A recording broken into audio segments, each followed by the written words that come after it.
aquela questão que foi apontada, né, em outros depoimentos, essa mulher desejou esse menino. A gente vai ver sobre a questão da notícia da gravidez do Henri, da sua gestação, da criação dela, como ela era com esse menino. É como que fica claro, evidente, que a professora estava entorpecida, dopada, adormecida, alguma coisa que demonstra alteração de consciência, o que mostra que ela não é a culpada pela morte desse menino e que ela não tinha nem condições de defendê-lo ali naquela situação. É a angústia dessa mulher para quem vive difamando-a, disseminando que ela é uma mulher seca, narcisista, etc. Ela chega a tentar suicídio. Por que a professora Monique não contava para a família das violências que ela sofria com o Jairinho antes da prisão? Fica muito claro. Quem acordou quem? Foi o Jairinho que acordou a professora Monique quando da morte do menino. Porque ele já soltou uma carta distorcendo as coisas, né? E é a questão da ida dela ao shopping no dia do enterro do menino. Por que ela foi ao shopping? Ela foi ao cabeleireiro? O que aconteceu? É como que o Brian vai descrever que o sobrinho dele era uma criança como qualquer criança. E como ele era emotivo ante as suas frustrações, como ele era visceral, né? Pra gente falar sobre, é aquela história, como assim que a criança estava passando mal e a mãe toda fria leva para casa. Vamos entender isso direitinho. Por que a Monique não conversava com os parentes dela, uma vez presa, né? Por que a família da Monique não conversava com ela sobre o conteúdo daquela carta de 29 páginas dela? Tem um porquê para isso? Era preciso conversar sobre isso? Por que essa mulher, ao ver os indícios de que o menino estava sofrendo violência, não entregou logo para ser criado pelo pai ou alguma coisa parecida? Por que a professora Monique, ela manteve a versão dos primeiros advogados do caso, mesmo ela percebendo que alguma coisa já estava errada, que o filho dela foi assassinado mesmo? Por que ela manteve aquilo e manteve aquela pose? E a gente vê, inclusive, que ela era fraterna e empreendedora, né? Empreendedora, apesar das origens humildes da vida difícil que eles levam, até hoje eu diria. Bem diferente da vida daqueles que a acusam, seja grande parte do grande público, seja o pessoal do júri, digamos assim, né? A equipe de acusação, alguns da defesa, o pessoal que compõe ali os poderes, que são tão poderosos no sentido do poder jurídico, quanto poderosos economicamente falando. Então fica aquela coisa discrepante, uma professora periférica sendo julgada por gente que tem poder e que tem até ganância, que o nosso país é feito disso, né? De gente que é tudo liberal, mas vive do dinheiro público, especialmente no judiciário. E aqui eu não estou desqualificando o judiciário, estou apenas fazendo uma comparação desses membros do judiciário em relação a essa mulher periférica, empreendedora, esforçada e injustamente acusada. E eu disse e repito, de repente ela desejava ter uma vida amena, como todos aqueles ali que a estão julgando, né? As mulheres da acusação, as mulheres da defesa. Estou me referindo às mulheres porque o imaginário social julga prioritariamente as mulheres nesses quesitos. E você acha que as advogadas ali, as duas advogadas da acusação, né? As assistentes ali do jurídico, elas não têm um desejo de ter uma vida plena, uma vida com as necessidades básicas supridas? Então por que uma professora que no seu desespero demonstrava essas características tem de ser julgada como alguém que é gananciosa, que é sórdida? Na audiência de acusação que houve em outubro, né, de 2021, falou-se até com uma certa frequência que a professora Monique não desejava aquele menino, já procurando indícios assim, essa mulher nunca quis esse menino, por isso que ela não ligou para ele. E na verdade você viu que é diferente da emoção, de tudo que envolveu, porque é comum no começo da gravidez uma mulher ou não desejar a gestação, ela nem sabe o que tem dentro dela, ela tem o direito de não desejar. As mulheres hoje são autênticas e falam, nem quero filhos, mas a vida é cheia de mistérios. Eu posso falar isso da minha própria esposa, que não queria ter filhos. Depois se tornou uma exímia mãe de 3 crianças. Né? Todos os 3 filhos hoje adultos, apaixonados com ela. Então, apaixonados por ela, né? Porque a vida dá voltas. Isso não torna uma mulher má, uma mulher no começo da gestação, até agora, quando o Supremo puder conceder às mulheres o direito de interromper a gravidez até a 12ª semana, que é quando o cérebro ainda não está funcionando, Essa mulher que não desejar essa gestação no começo não quer dizer que ela vai continuar não desejando depois, não. A vida é cheia de mistérios. Há mulheres que não desejam no começo, há mulheres que desejam muito no começo, que investem, depois de uma depressão pós-parto, querem eliminar a criança por questões psicológicas. E aí você vai encontrar mulheres que desejam tanto no início da gestação e, de repente, por motivos inconscientes até, às vezes a gente até repete, né? No caso a mulher, ela vai repetir um comportamento que uma mãe ou alguém que a criou praticou nela, ela vai repetir isso no filho, então quer dizer, vão maltratar tanto essa criança depois e nem serão notificadas, né? Diga-se de passagem. E há aquela mulher que às vezes pode até rejeitar no começo, ou até uma boa parte da gestação, aquela gestação que ela está rejeitando é uma gestação, não é nada pessoal, é gestacional. E aí quando no ato do nascimento alguma coisa muda, uma experiência mística acontece, porque o nascimento também é uma experiência mística, é a força da natureza, e a natureza é em si mesma espiritual, carregada de mistérios, e aí de repente essa mulher muda ali. Ou seja, os casos são tão particulares quanto particulares são as mulheres. E aí fica-se a justiça procurando se ela era uma boa mãe, se ela desejava essa gestação, querendo culpabilizá-la pela sua feminilidade ostensiva e pelo feminino que a constitui. Por isso que em meio a esse mistério, a gente precisa ter a humildade de procurar uma psicoterapia e não ficar julgando, né, umas às outras nesse sentido. Eu digo isso em relação às mulheres. Mas uma coisa é certa, no caso específico da Monique, da professora, está constatado o bom caráter dela, caso ela não tenha desejado essa gravidez no começo. Acho que ela não é nem que ela não desejou estar grávida do Henri, é que ela não desejava uma gravidez. Mas uma vez que o menino nasce, o testemunho é farto, fartíssimo, do bom relacionamento dela com o menino, inclusive no sentido da companhia mesmo. Porque a vida ela é cheia de nuances, né? Por exemplo, a gente está vendo agora o pai do menino com o seu luto que tem de ser acolhido, como também tem de ser acolhido o luto da mãe do menino. E ele foi um pai que teve de ser ausente. Não estou aqui nem culpabilizando. Ele teve de ser ausente. Mas a professora Monique, ela se ausentava de outros compromissos em função do seu filho. Olha só, ela chegou a se mudar de município para que estivesse junto com o filho e com o marido. Como que você vai dizer que essa mulher é uma mulher fria? Né? E aí a gente vê que o pai, que precisava estar ausente, perdeu o filho tragicamente e agora ele está tendo que se ausentar do trabalho para rememorar a questão do seu filho. Imagine se fosse uma mulher nesse sentido. Então, o julgamento que a gente faz em relação à mulher e aos seus desejos de gestação, ao seu desejo de maternar, tem de ser em relação a essa comparação. Né?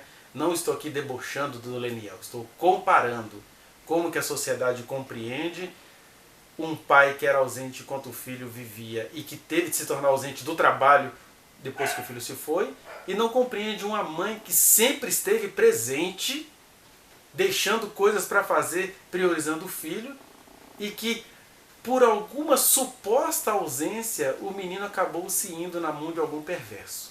Mas eu preciso entender essa mãe, porque essa é a diferença entre a verdade e o fato.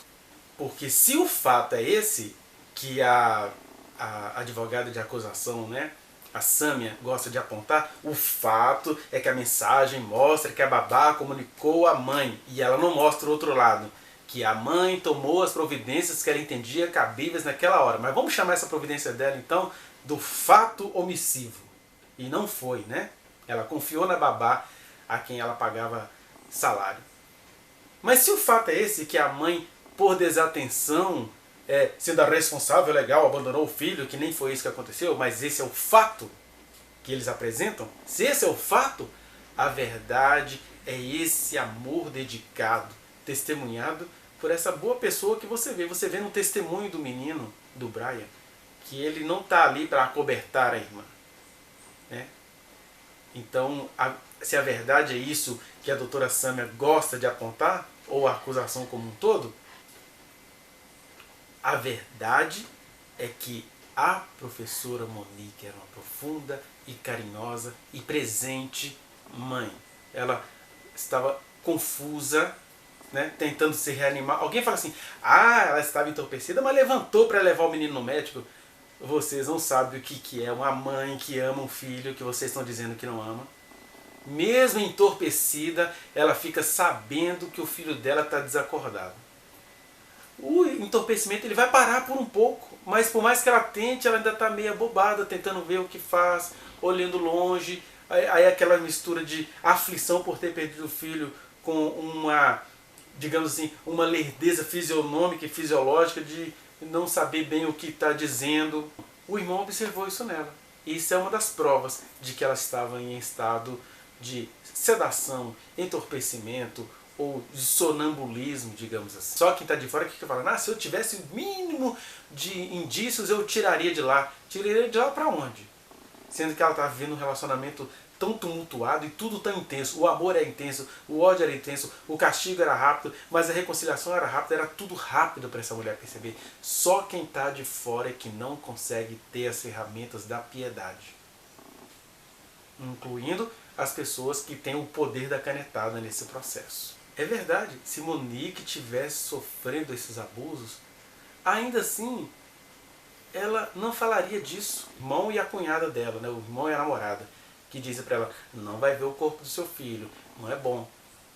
E até ainda bem, né? Porque se ela fosse lá ver, iriam usar isso contra ela. Olha que mulher fria, foi lá ver o corpo. Que mãe que quer ver o corpo do filho? Não, a mãe quer guardar uma boa imagem do filho.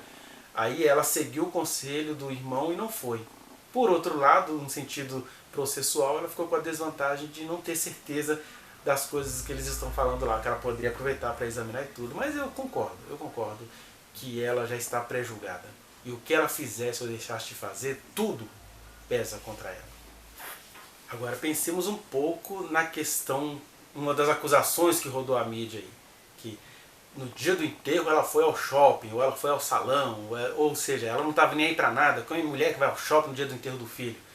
Minha irmã estava destruída, tanto que nos momentos que eu ia para falar com ela, e na casinha dela, lá atrás da nossa, ela estava arrancando os cabelos. Ela o tempo todo passava como se fosse num tique nervoso. Eu não sei também explicar direito, né?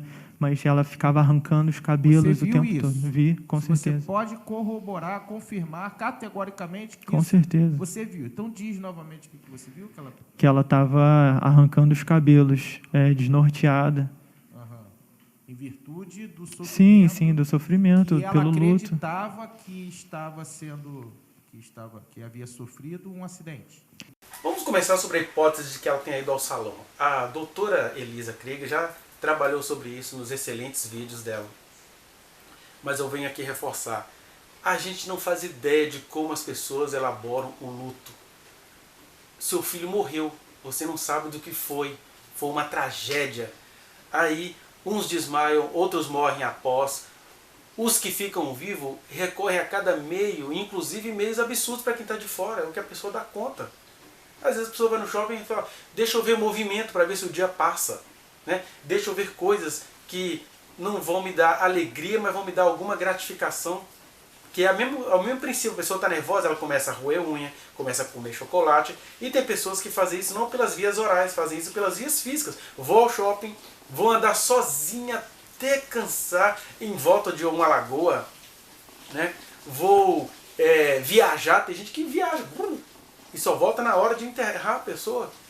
Então, eu vou julgar essa mãe que está tendo o luto que lhe foi possível, mesmo que o luto signifique, eu vou me arrumar para ver se eu me distraio. Isso quer dizer que ela não se importe com o filho? Mas isso é em hipótese, porque na verdade não está provado que ela foi ao salão, ou possivelmente ela foi porque ela deve ter puxado o cabelo, porque ela estava puxando o cabelo, então ela tinha que se arrumar para ir no velório. Que é engraçado isso também, né? As pessoas querem que ela vire uma carpideira, né? Que ela chegue toda destruída no velório, que ela não dê sorriso, né? Registraram momentos onde, no meio de um dia pesado e horrível das audiências, ela dá uma risada em alguma coisa que o advogado falou com ela, acho que é o Hugo Novaes que está ao lado dela, que são os amparos que ela está tendo, né? Ela está pagando pelo serviço, mas incrivelmente são eles que estão sendo o amparo mais presente. E ela dá uma risada A gente não vai saber do que é, mas focaram na risada dela. E olha que mulher má, perversa, colocaram aí nas páginas que supostamente estão preocupadas com o luto em relação ao Henri. Uma página que usa o menino, a imagem do menino, para difamar a mãe do menino. Então, querem que ela seja uma carpideira, que ela fique chorando 3 anos, 5 anos, destruída. E aí, cada um vai agir conforme os instrumentos que possui. E eu não posso julgar esses instrumentos como perversos ou não. Ela não sabia o que tinha acontecido ao filho dela. Então a gente fica com esse sentimento conservador, né, de que uma mãe não possa... Conservador na vida dos outros, né, porque até o júri, né, até o pessoal do processo, da acusação, o promotor, seja lá qual fosse o motivo da morte de alguém, mesmo que o filho morresse assassinado e ficasse provado, eles falam, olha, eu vou ao enterro do meu filho, que eu não matei, e por isso eu vou com a melhor aparência que eu tenho. Então eles estão julgando porque é outra pessoa. Porque as mulheres do processo que ficam fazendo perguntas capciosas à professora Monique, elas também se preocupariam em se arrumar, vai depender da pessoa. Se for uma outra pessoa, você talvez ficaria tão destruído. Né? Eu perdi minha mãezinha tem 1 ano e pouco. Eu me preocupei no mínimo tomar um banho, pegar uma roupa que eu já não usava há muito tempo para ir no enterro dela. Isso vai demonstrar o quê? Impiedade, que eu não me importava com ela? Pelo contrário, era o único momento que eu ia ver a minha mãe. E aí a gente quer ficar da melhor forma possível. E ela naquele momento, não sabendo de nada, ela tinha condições financeiras de fazê-lo. Por que as pessoas acham que uma mulher ir ao salão com a morte de um filho é porque ela não se importa com o filho? Ela se importa tanto que queria ir bela. Caso houve essa beleza toda que o pessoal fala aí, né? Se apegam para julgá-la. Ela iria assim e outras pessoas também que a julgam iriam assim também. Já viu enterro de gente chique? O pessoal vai com os óculos assim importados, todo mundo muito quebrado, mas todo mundo mantendo a pose. Ninguém acha que eles são impiedosos, acham que eles são cerimoniosos. Mas a professora não, né? A professora, mulher periférica, não, né? E a gente tem que entender que esse enterro foi 2 dias depois da morte do menino. E aí a gente vai ficar o quê? Vigiando 24 horas por dia a pessoa, se ela vai parar de chorar algum pouquinho para eu poder julgá-la? Pois ela mandou fazer camisas, né? Que é isso que ele vai mostrar. Mandou fazer camisas para os familiares fazerem um memorial ali. Qual é o erro disso, gente?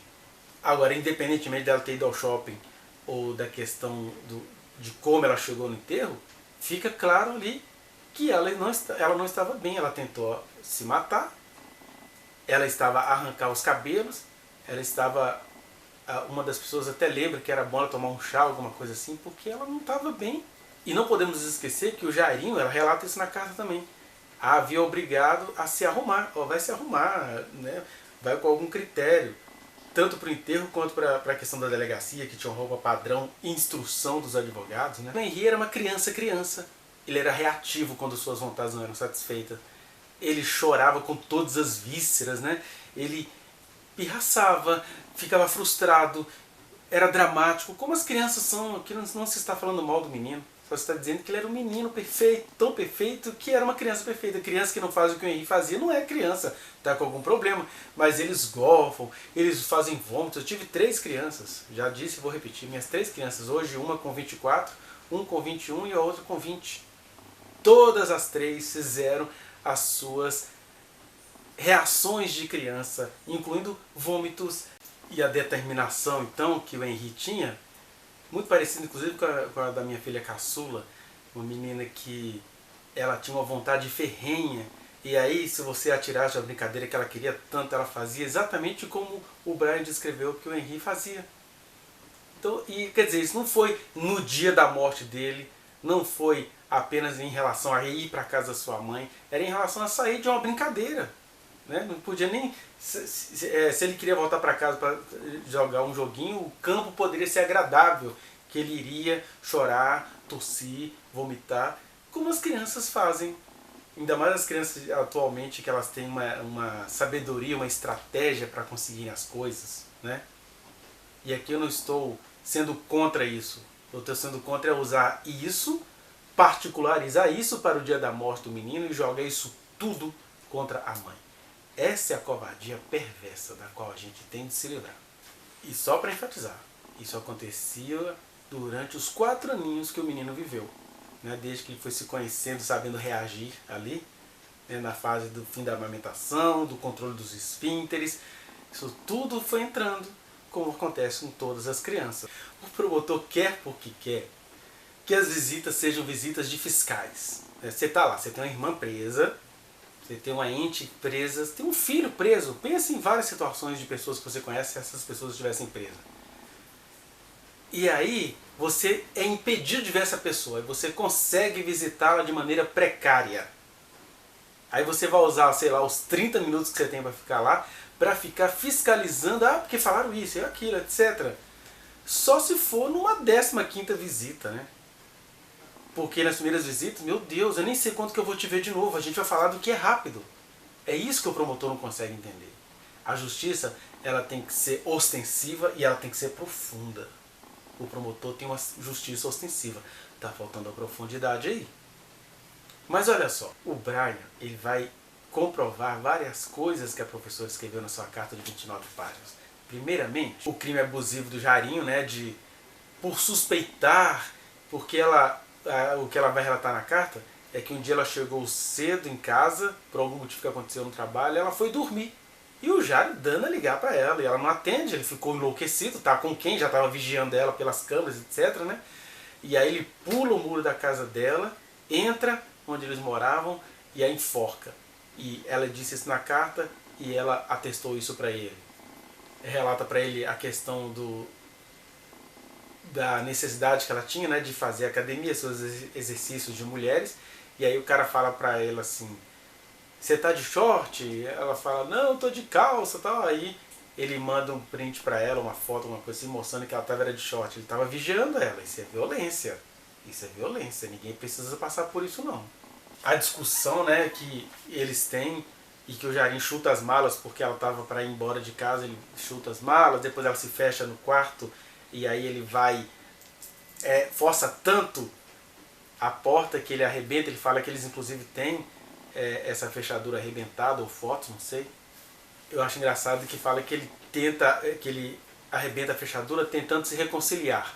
Entenda-se, tentando manter o controle. Essa é a violência simbólica que só os movimentos feministas e as leis em favor das mulheres é que tem tido discernimento. Pra gente isso é uma bobeira, mas isso é grave.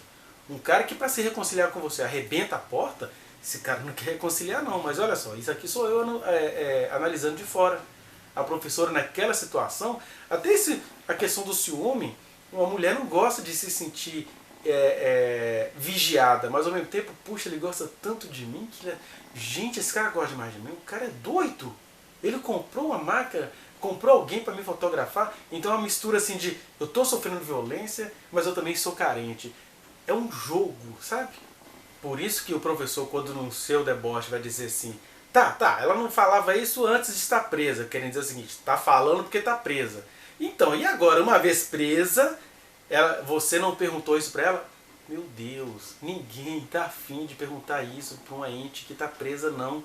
Até porque, quando eu sei do caráter de alguém, eu não vou ficar me preocupando em fazer essas perguntas, pelo menos não a princípio.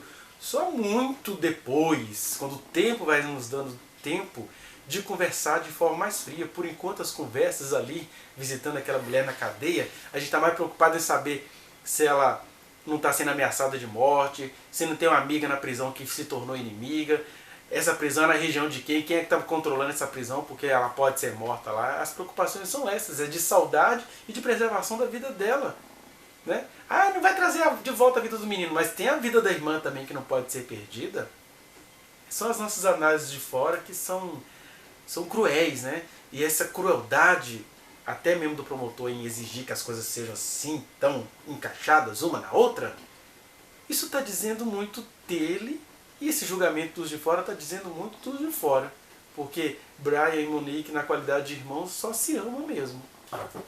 Eu falo isso com a maior tranquilidade porque eu, ainda estudante de psicologia, fiz estágio em prisões, aqui em Belo Horizonte, na APAC de Santa Luzia. Né?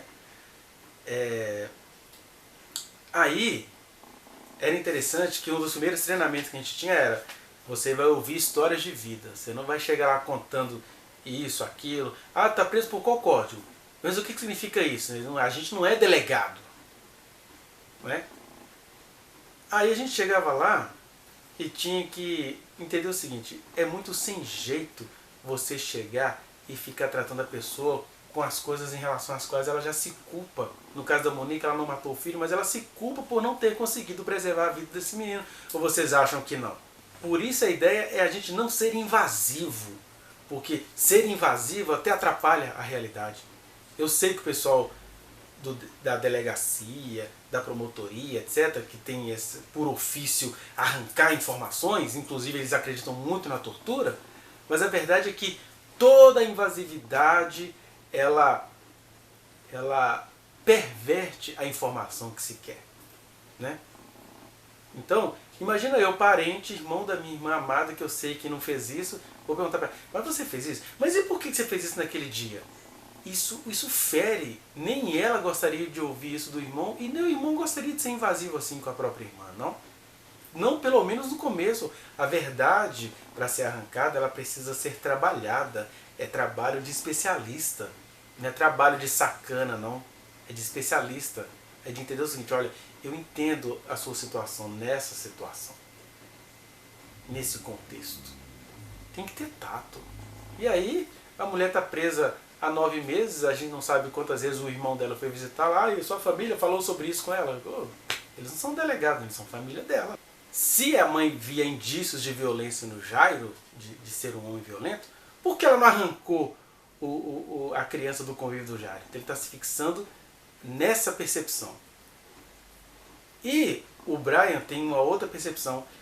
Uai, promotor, por que você acha que uma mãe vai querer deixar de conviver com o filho? Olha o tato desse menino. O promotor pergunta, por que a mãe não tirou o menino do convívio do cara que parecia ser mau? Aí a resposta é, porque a mãe não vai querer deixar de conviver com seu filho. Eu diria que é uma má sorte das situações de violência. Às vezes é aquela menina que está sendo estuprada por aquele tio nojento, pelo padrasto abominável, mas o problema é que esses dois sujeitos horrorosos moram na mesma casa que a mãe que ela ama, ela não sai dali, então ela vai passar por isso 30 noites, 40 noites, e o cara fala assim, não conta pra ninguém porque tá gostando. Não, ela não conta pra ninguém porque ela não quer perder a mãe que ela ama, a irmãzinha mais nova que ela quer proteger, o irmão mais novo. E aí, mas que proteção a professora deu a esse menino? Olha, ela entendia que ela estando presente, ela teria tempo de delatar, ela teria tempo inclusive de investigar, ela chegou a comprar câmeras, ninguém vai falar que ela não estava tomando providências, mas o cara foi mais ágil do que ela. Mas eu gosto só isso, vamos nos fixar nisso. O promotor, ele se fixa em achar que a mãe tinha que ser fraca para tirar o menino de lá por indícios de que o homem era violento. E o irmão fala, a mãe não ia querer deixar de viver com seu filho, porque era isso que ia acontecer. Ela tira de lá, ele ia para o Leniel que já está assessorado agora para se levantar contra a ex-mulher, iria ser assessorado para correr com esse menino. Porque do mesmo jeito que eles estão pintando agora a fama dela como se ela fosse uma mãe narcisista, se ela entrega o menino para ele, eles também iriam fazer a mesma coisa. Olha, essa tragédia do Henri nos diz muita coisa sobre muitas coisas. Infelizmente o menino morreu, mas a professora Monique, se ela não está passando agora por essa situação horrível de estar presa injustamente, ela estaria injustamente sem o filho dela e ele estaria vivo em algum outro lugar, porque os assessores que hoje cercam o pai contra a ex-mulher são os mesmos que iriam cercar o pai contra a mãe do Henri no caso. Enfim, essa armadilha que pega essa mãe que perdeu esse filho desse jeito, mulheres e meninas em situação de violência, pessoas em situação de tortura, e aí fica tudo tão confusional que a pessoa vai adiando a dar respostas. E ainda tem que ouvir depois que ela foi a culpada ou de não ter contado ou de a tragédia ter acontecido. Isso é muito pesado. Está comprovado aí que o Jairinho ameaçou a mãe a professora Monique, né?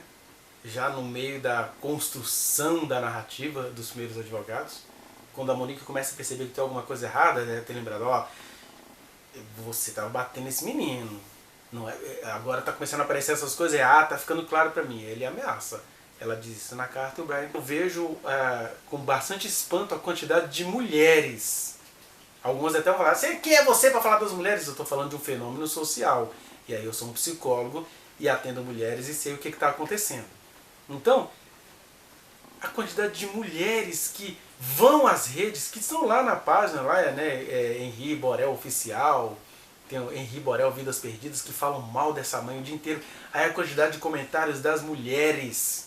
Por quê? Porque essas mulheres olham para o marginal e querem cuidar dele.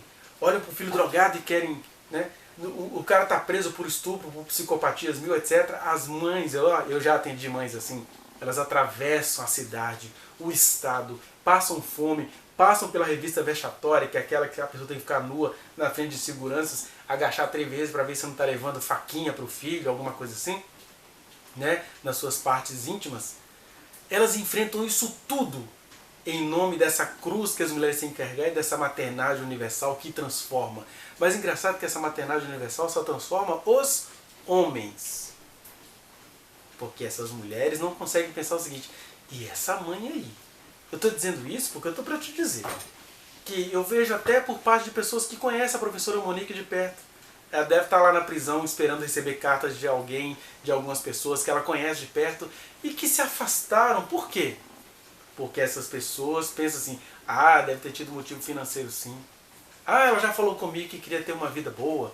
Algum comentário desse tipo deve surgir entre as pessoas próximas, porque esses comentários surgem de pessoas próximas, no caso de mulheres próximas. Né? Ah, eu não sei não, ela já falou que queria ter uma vida parecida com a de fulano, de cicrano. Aí confunde os desejos que todos nós podemos ter vez por outra. Eu posso fazer uma pergunta assim: puxa vida, eu sou professor e minha vida está pior do que o gari que mora ali na esquina, do que a do gari que mora ali na esquina. Aí um filho meu morre, ah, ele tinha intenções financeiras. Isso é um comentário, isso é uma comparação. Quem não quer ter o mínimo para viver? Mas eu estou dizendo, as mesmas mulheres que acham que pode salvar os homens do mundo inteiro, que é uma salvação adoradora, né? Eu posso até não salvar. Eles costumam até matá-las, mas elas morrem submissas à situação. São as mesmas mulheres que não conseguem olhar para uma outra mulher e dizer: cara, deixa eu entender o que está acontecendo. Estou falando assim de maneira genérica, porque eu tenho recebido bons retornos aí, né, nas minhas redes sociais, de mulheres falando: olha, eu até odiava essa mulher, mas quando eu fui pensar na questão dela... Só que ainda tem uma diferença, que essas mulheres falam isso, vêm no nosso particular, conversam com a gente, mas não tem essa manifestação ostensiva, como eu estou fazendo aqui, né? Então, tem uma contradição aí. É aquela vontade de salvar o mundo, que é típico das mulheres, de cuidarem da maternagem, mas por que essa maternagem não é exercida em relação a uma outra mulher, né? Ou uma outra congênere, como se diz? Porque é calúnia dizer que ela não prestou atenção no menino por questões financeiras, que ela entregou o menino à morte por questões financeiras. É calúnia dizer que ela sabia de alguma coisa e não tomou as providências. E são calúnias engendradas, escritas e até anunciadas publicamente em entrevistas extra-processo por pessoas da ciência do direito. Entendeu? Tem um barulhinho aí, tá chovendo muito em Belo Horizonte hoje. Se você gostou desse vídeo, um pouco extenso, né? Dê o seu like, compartilhe, né? O número dos que difamam, o número dos que condenam é muito maior e as práticas deles são diuturnas, o dia inteiro. Então, compartilhe esse vídeo. Se você quiser continuar achando que esse cara aqui tem alguma coisa a dizer pra você, dê o seu like e também se inscreva nesse canal apertando o sininho para você receber as notificações, que vai vir mais vídeos sobre essa situação aí. E se você quiser falar comigo, como tem falado, né, em perfis verdadeiros, sem fake, como vocês querem que a coisa seja verdadeira, sejam verdadeiros em falar comigo. E as pessoas têm falado e eu tenho trocado coisas muito interessantes no particular. Então é só você ir nas minhas redes sociais, eu estou no Instagram, no Facebook, no Twitter, tá tudo aqui na descrição deste vídeo. Muitíssimo obrigado pela sua paciência, pela sua atenção e, sobretudo, pelo seu amor compreensivo acerca da professora Monique.